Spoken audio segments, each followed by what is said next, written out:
பரிசுத்த நாமம் மகிமைப்படுவதாக. மீண்டும் ஆண்டவராய் இயேசு கிறிஸ்துவின் நாமத்தினாலே உங்களுக்கு வாழ்த்துதலை தெரிவித்துக் கொள்ளுகிறோம். இந்த நாளிலும் சங்கீதம் 50ஆம் சங்கீதத்தில் தாவீதை கொண்டு ஆசாப்பின் சங்கீதத்தின் மூலம் இப்படியாக கர்த்தர் சொல்லுகிறார். தேவனுக்கு ஸ்தோத்திர பலியிட்டு உன்னதமானவருக்கு உன் பொருத்தனைகளை செலுத்தி ஆபத்து காலத்தில் என்னை நோக்கி கூப்பிடு, நான் உன்னை விடுவிப்பேன், நீ என்னை மகிமைப்படுத்துவாய்.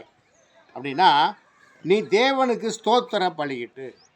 அப்போ புதிய ஏற்பாட்டின் காலத்தில் நாம் இடுகிற பலி என்ன பலினா ஸ்தோத்திர பலி. உதடிகளின் காளையாகிய ஸ்தோத்திர பலி என்று இன்னொரு இடத்துல இதே சங்கீத பகுதியிலே சொல்லப்பட்டிருக்கிறது. ஆகவே பிரியமானவர்களே, நாம் இன்றைய நாட்களிலே கர்த்தருக்கு செலுத்த வேண்டிய பலி ஸ்தோத்திர பலி. அப்போ என்ன செய்யணும்? நாம் ஆண்டவருடைய சமூகத்திலே நாம் செபிக்கிற பொழுது முதலாவது ஸ்தோத்திர பலியிட்டு, பின்பு உன் பொருத்தனைகளை உன்னதமானவருக்கு உன் பொருத்தனைகளை செலுத்தி. நாம் ஏதாவது பொருத்தனைகள் செய்திருப்போமானால், ஆனால் அந்த நாட்களிலே பாருங்கள், பொருத்தனை என்றால் காசு பணம் கொடுப்பது, பொருளை கொடுப்பது, இதுதான் நாம் எண்ணிக்கொண்டிருக்க இல்லை.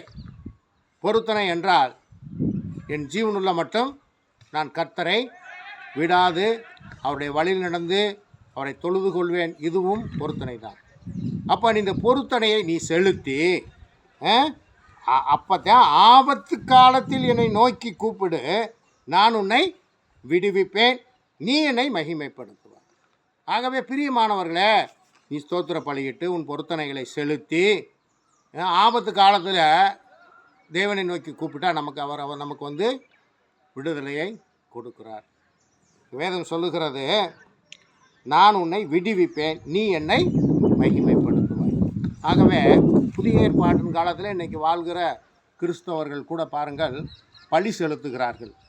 ஆடுகளை பலி செலுத்துகிறார்கள், கோழி பறவைகளை பலி செலுத்துகிறார்கள், இன்னும் என்னென்னமோ பலிகளாம் செலுத்துகிறார்கள். அது எல்லாம் செல்லாது. இதை குறித்து வேதம் சொல்லுகிறது. அப்போஸ்தலனாகிய பவுல் சொல்லுகிறார், அது எல்லாம் பேய்களுக்கு பலியிடுகிறீர்கள் என்று வேதம் தெளிவாக சொல்லுகிறது. ஆகவே பிரியமானவர்களை, ஏன் செல்லாது அப்படி என்றால், நம்முடைய பாவத்துக்கெல்லாம் ஒரே பரிகாரமாக நம்முடைய ஆண்டவராய் இயேசு கிறிஸ்து சிலுவையிலே பலியானார். அவர் எப்பொழுது பலியானாரோ, இந்த பரிசுத்த இரத்தம் இந்த பூமியில் எப்போது சிந்தப்பட்டதோ அப்பொழுதே நியாயப்பிரமாணத்திற்கும் முடிவு வந்தது. அதுக்கு பின்பு எந்த இரத்த பலியையும் ஆண்டவர் ஏற்றுக்கொள்ள மாட்டார்.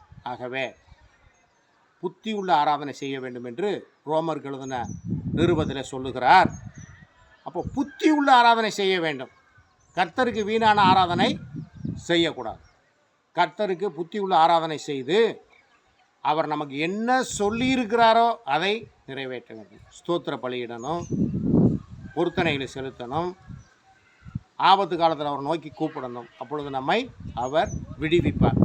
ஆகவே பிரியமானவர்களே, நீங்கள் முதலாவது வேதத்தை நீங்கள் வாசியுங்கள். இன்னைக்கு வாக்குவாதம் பண்ணுகிறார்கள் கிறிஸ்தவத்தை குறித்து. அந்த வாக்குவாதம் பண்ணுகிற எல்லாருமே வேதத்தை வாசிப்பதே இல்லை. யாரோ ஒருவர் சொல்லுகிறதை கேட்டுக்கொண்டு அவர்கள் வாக்குவாதம் பண்ணுகிறார்கள்.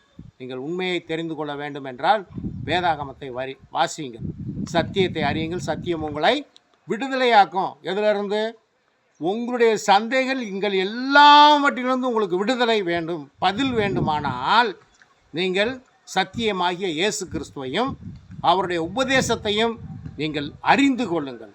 ஆகவே நீங்கள் வேதாகமத்தை வாசியுங்கள், அவருடைய காரியங்களை அறிந்து கொள்ளுங்கள். ஏனென்று சொன்னால், நானே வழியும் சத்தியமும் ஜீவனுமாய் இருக்கிறேன், என்னால் அன்றி ஒருவனும் பிதாவுடைய ராஜ்யத்துக்குள்ளே பிரவேசிக்க முடியாது.